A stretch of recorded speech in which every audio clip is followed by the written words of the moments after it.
Hello दोस्तों, मैं मधु प्रजापति अपने YouTube चैनल पर आप सभी का स्वागत करती हूँ। आज मैं आप लोग के बीच एक बहुत ही प्यारा भाई बहन का नोक झोंक का विवाह गीत लेके आई हूँ।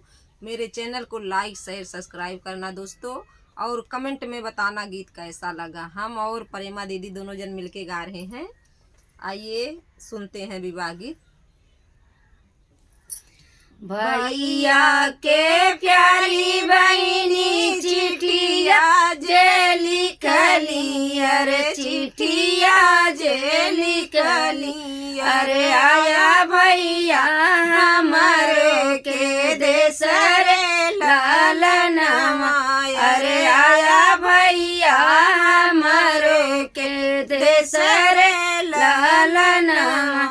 कैसे के आई बहनी तो नींद सवार तोहर के सवार, भूखिया लागत बड़ी जोर रे लालनमा, अरे भूखिया लागत बड़ी जोर रे लालनमा।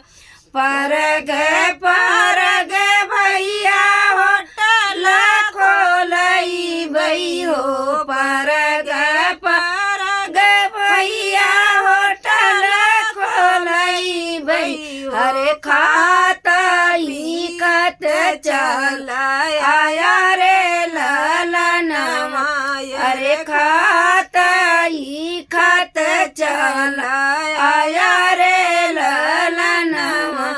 भैया के प्यारी बहनी चिठिया जे लिखली, अरे आया भैया हमारे के देश रे लालनमा, अरे आया भैया हमारे के देश रे लालनमा। कैसे के आई बहनी तोहरे नींद सवा, अरे तोहरे नींद सवा, अरे प्यास लागत बड़ी जोर रे लालनमा, अरे प्यास लागत बड़ी जोर रे लालनमा।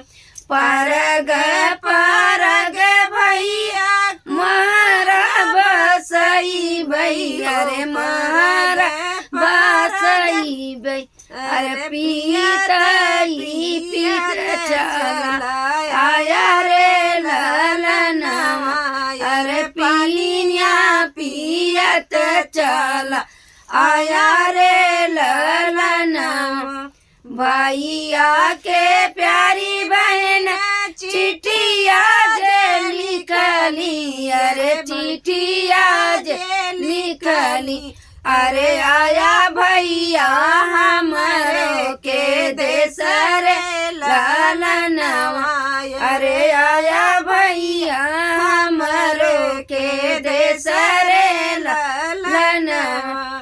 कैसे के आई बहनी तोहरे नींद सवाय, अरे तोहरे नींद सवाय, अरे अमल लगत बड़ी जोर रे लालनमा, अरे अमल लगत बड़ी जोर रे लालनमा।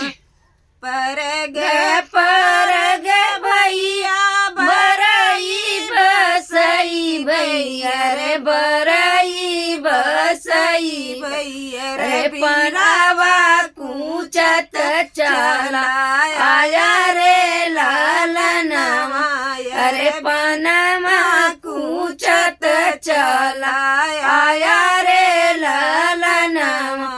भैया के प्यारी बहन चिठिया जे लिखली, अरे चिठिया जे लिखली, अरे आया भैया हमारे के देश रे लालनमा, अरे आया भैया हमारे के देश रे लालनमा।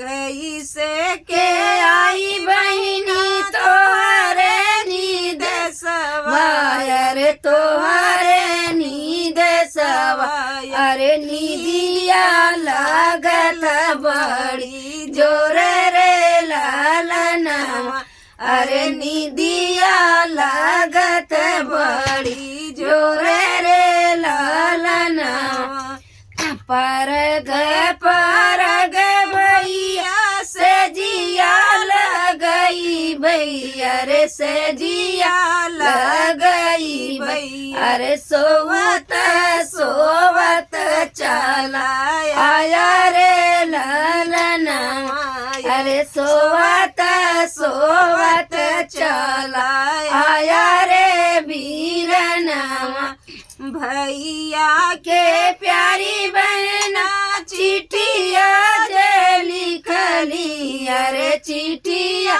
जे लिखली अरे आया भैया हमरे के देश रे लालनवा अरे आया भैया हमरे के देश रे लालनवा। धन्यवाद दोस्तों, आप लोग ज़्यादा से ज़्यादा सपोर्ट करना और कमेंट में बताना गीत कैसा लगा।